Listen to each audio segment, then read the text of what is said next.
کون سے امام کو فالو کریں؟ دیکھیے کہ اس پر علماء کا اتفاق ہے کہ 4 ائمہ ہیں۔ ویسے تو اس امت میں بے شمار ائمہ پیدا کیے ہیں، یہ بانجھ امت نہیں ہے جس نے صرف 4 امام پیدا کیے، بے شمار ائمہ پیدا کیے ہیں، لیکن اللہ تبارک تعالیٰ نے ان 4 ائمہ کو، امام ابو حنیفہ، امام مالک، امام محمد بن ادریس الشافعی اور امام احمد بن حنبل رحمہم اللہ، ان کو اللہ تعالیٰ نے مقبولیت عطا فرمائی، قبولیت عطا فرمائی۔ ان کی جو مرتب کی ہوئی فقہ ہے، مسئلے مسائل ہیں، یہ ساری دنیا میں اللہ تعالیٰ نے پھیلا دیے ہیں، اور ذالک فضل اللہ یؤتیہ من یشاء، اللہ جس کو چاہے جیسی عزت دینا چاہے دے دیتے ہیں۔ ان 4 ائمہ کا سب سے بڑا کمال کیا ہے؟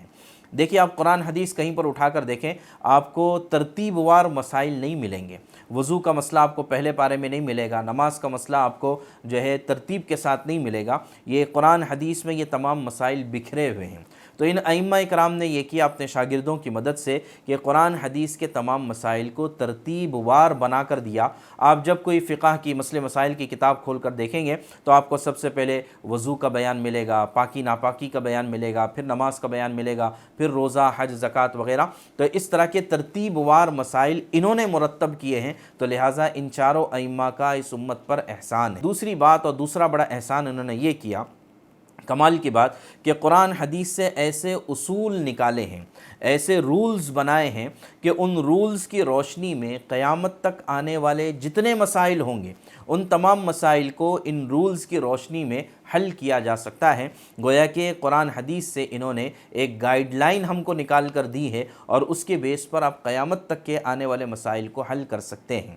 تو لہٰذا ان ائمہ کا اس امت پر احسان ہے۔ تیسری بات یہ ہے کہ ان ائمہ کو گزرے ہوئے ایک بڑا عرصہ ہوا ہے، اس کے بعد تقریباً 1000 سال سے زیادہ کا عرصہ گزرا ہے، اور آنے والے جتنے بھی علماء اسکالرز ہوئے ہیں، قرآن حدیث کے ماہرین ہوئے ہیں، عام طور سے ان 4 کے متبعین رہے ہیں، یعنی ان 4 کو فالو کرنے والے رہے ہیں۔